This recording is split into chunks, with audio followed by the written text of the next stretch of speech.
सार बचन राधा स्वामी वार्तिक भाग दूसरा। वचन 123। गुरु और पिता का क्रोध जल के समान है, जब होवेगा तब फायदा करेगा। जैसे जल हरचंद गर्म होवे, पर जब अग्नि पर पड़ेगा तो उसको बुझा देता है। और दुनियादारों का क्रोध अग्नि के समान है कि जहाँ पड़ेगा वहाँ आग लगावेगा और उसको जला देगा। वचन 124। अपने वक्त के सतगुरु से ऐसी प्रीत होनी चाहिए जैसे लड़के की माता से। जब वह अपनी माता का दूध पीता है उस वक्त जो कोई छुड़ावे तो कैसा व्याकुल होता है कि संभाले नहीं संभलता है।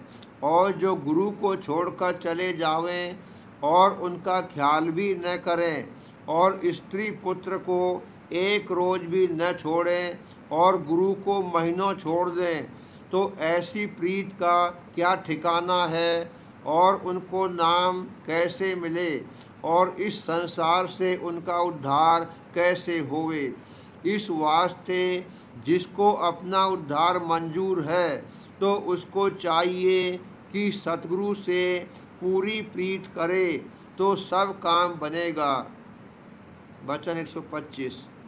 सत्संगियों को और साधुओं को जो सतगुरु के चरणों में सत्संग करते हैं, सब लोग यह जानते हैं कि सिर्फ रोटी खाने को पड़े हैं, पर यह ख्याल नहीं करते कि वे 4 घंटे 6 घंटे रोज सत्संग करते हैं और जितना जिससे हो सकता है भजन भी करते हैं और नींद भर के सोते भी नहीं हैं और चरणामृत और प्रसादी का आधार रखते हैं। यह कितना बड़ा भाग है। और दुनियादार पेट भर के खाते हैं और नींद भर के सोते हैं और परमार्थ जानते भी नहीं कि किसको कहते हैं। वचन 126। जिसको सतगुरु के चरणों में ऐसी प्रीत है कि जब तक दूर है तभी तक दूर है और जब सन्मुख आया तब ही मन निश्चल हो गया और ऐसा लग गया कि जैसे मक्खी उड़ती फिरती है और जब शहद मिला तब ऐसी चिमटी कि नहीं छोड़ती। उसी को ऐसी प्रीत का फल भी मिलता है। और यों तो बहुतेरे आए और चले गए, हर चंद फायदा उनको भी होता है पर कम। वचन 127। सत्संगियों की आपस में प्रीत होनी चाहिए और जो ईर्ष्या रही तो कुछ आनंद सत्संग का नहीं आवेगा। जो प्रीत होए तो सत्संग और भजन का आनंद देखने में आवे। वचन 128।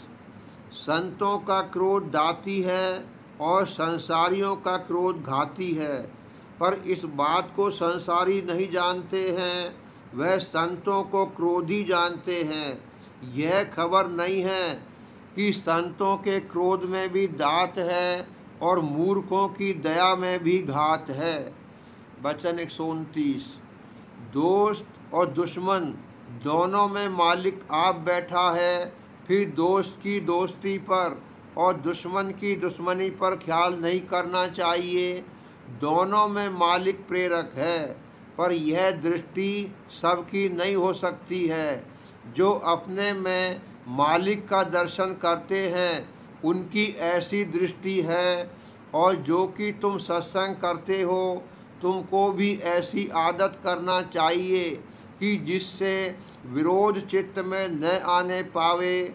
सो यह बात जल्दी हासिल नहीं होगी। जब हर रोज़ सत्संग करोगे और नित्य अंतर्मुख अभ्यास करोगे तब कोई काल में हासिल होगी।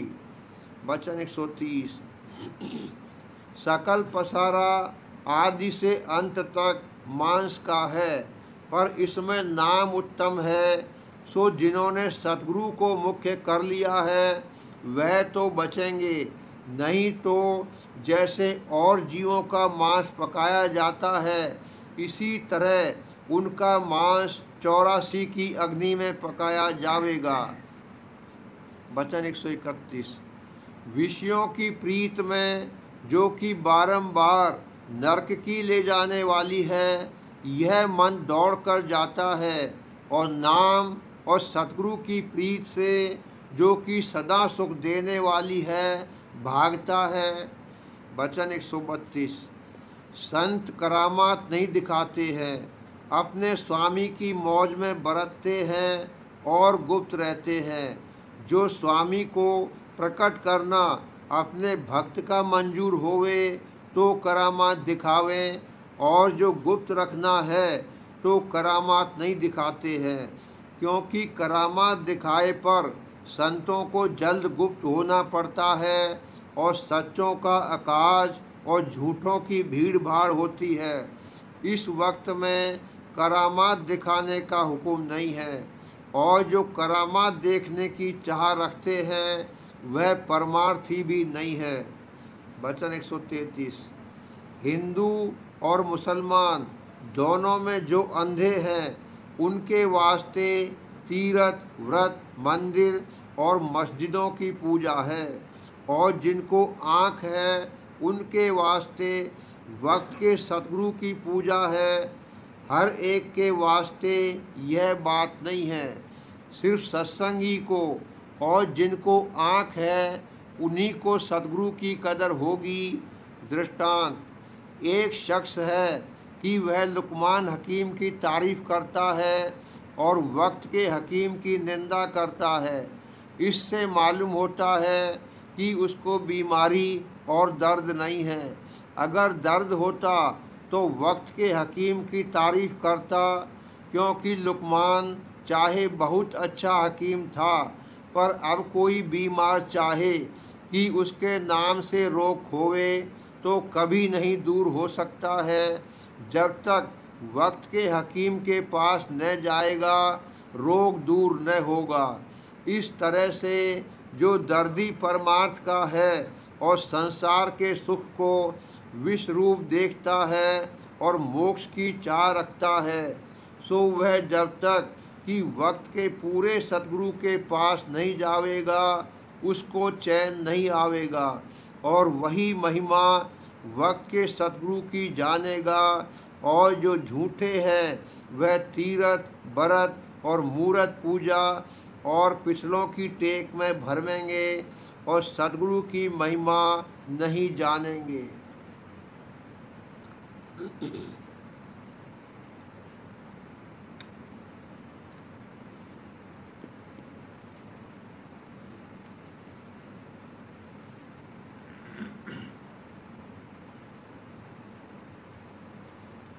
प्रेम पत्र राधा स्वामी, दूसरा भाग, वचन 14। वर्णन प्रीत और प्रतीत का गुरुचरणन में। भाग पहला। वचन नंबर 13 में हाल प्रीत और प्रतीत का कुल मालिक राधा स्वामी दयाल के चरणों में लिखा गया है, और जो विघ्न की मजबूत करने प्रीत और प्रतीत में वहाँ हारिज होते हैं, वही थोड़े बहुत गुरु सद्गुरु की प्रीत और प्रतीत मजबूत करने में पेश आते हैं। इस वास्ते जो जतन कि उनके दूर करने या घटाने के लिए वहाँ बताए गए हैं, वही थोड़े बहुत यहाँ भी काम देवेंगे। जैसे वहाँ अनेक मत और अनेक इष्ट यानी मालिक करार दिए गए हैं, ऐसे ही अनेक तरह के गुरु भी पैदा हुए हैं, यानी हर एक ने अपना इष्ट और अभ्यास जुदा जुदा मुकर्रर किया और जुदी जुदी शिक्षा जारी करी, और जो थोड़े से अपनी अपनी हद में सच्चे भी हुए, उनकी नकल करने वाले झूठे गुरु बहुत से बन बैठे और जीवों को तरह तरह के धोखे देकर उनसे सेवा कराने लगे और उनका धन हरने लगे, और कहीं कहीं जबरदस्ती और जोर के साथ अपनी पूजा कराने लगे। इस सबब से बारंबार और जगह जगह धोखे खाकर जीवों के दिल में अनेक तरह के शक और संदेह पैदा हो गए। यहाँ तक कि चाहे कोई सच्चा होवे या झूठा, और पूरा होवे या अधूरा, एकाएक उसकी प्रतीत कोई नहीं कर सकता। और दिल में खौफ रहा आता है कि शायद पाखंडी और दगाबाज न होवे।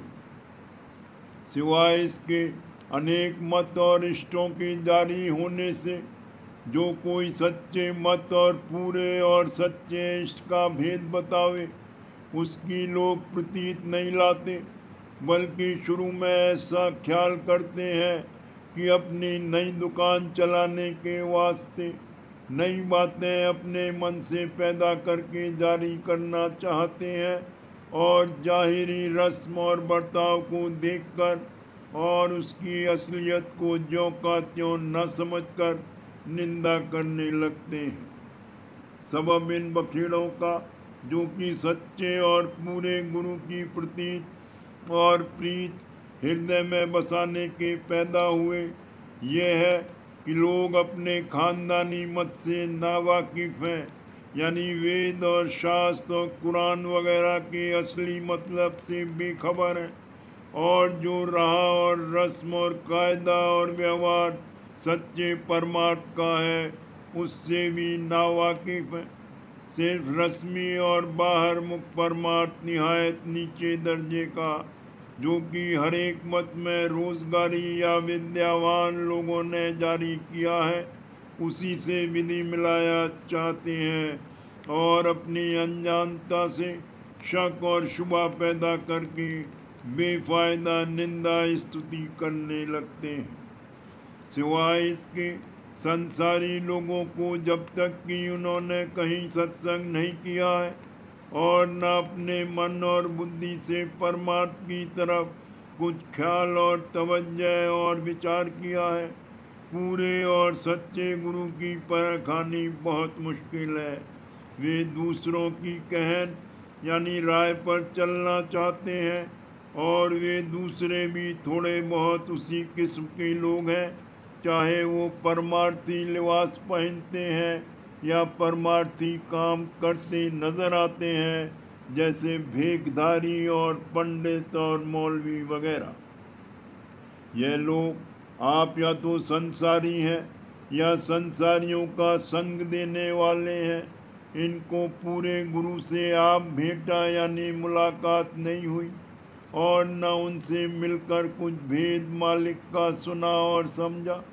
फिर वे किसी को क्या समझा सकते हैं, या पूरे गुरु के वचन सुनकर उनकी गति को क्या परख सकते हैं, और जो कि वे आप रश्मि या बाहर मुख परमार्थ के काम कर रहे हैं या विद्या पढ़कर बातें बनाते हैं और असल हाल अंतरी से नावाकिफ है।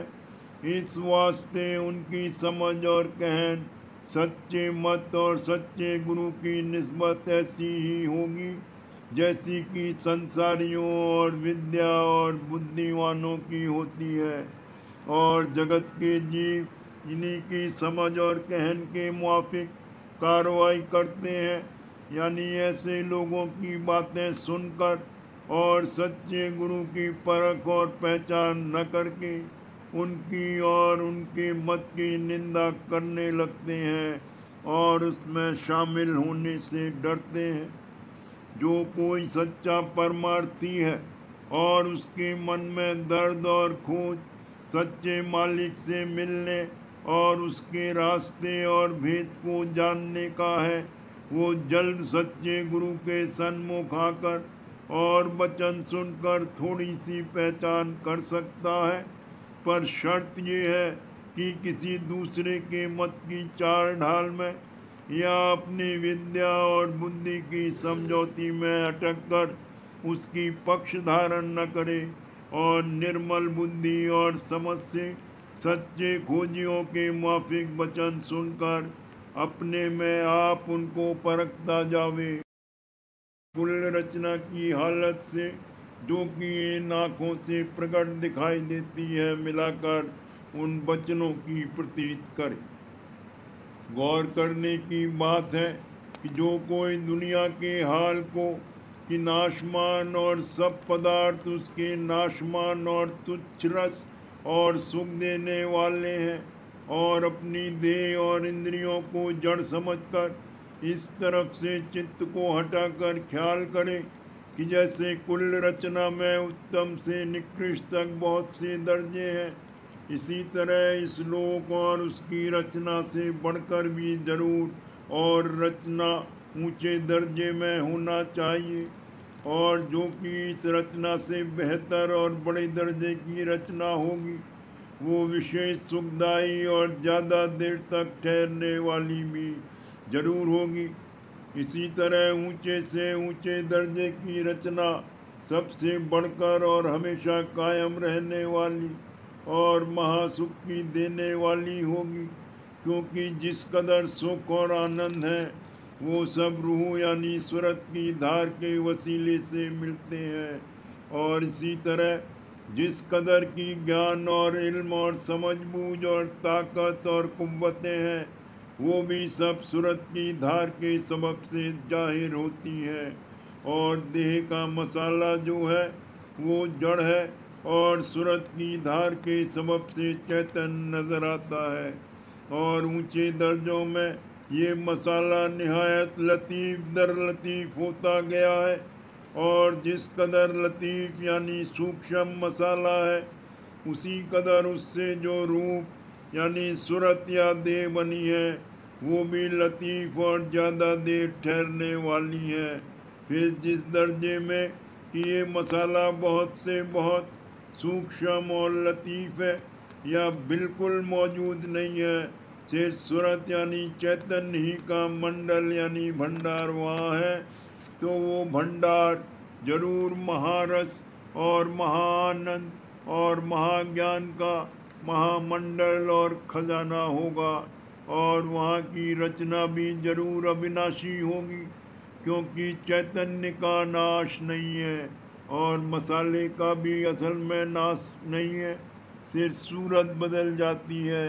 फिर वो मसाला अपनी हद में कायम रहेगा और चैतन्य अपनी निर्मल हद में हमेशा कायम रहेगा, यानी जहाँ की मसाला बिल्कुल नहीं है सिर्फ चैतन्य ही चैतन्य है, और जहाँ की मसाले की हद है वहाँ भी चैतन्य मौजूद रहेगा, मगर उसके साथ मिला हुआ, क्योंकि विदून चैतन्य के किसी जगह रचना नहीं हो सकती और न ठहर सकती है, और चैतन्य से कोई जगह खाली नहीं है।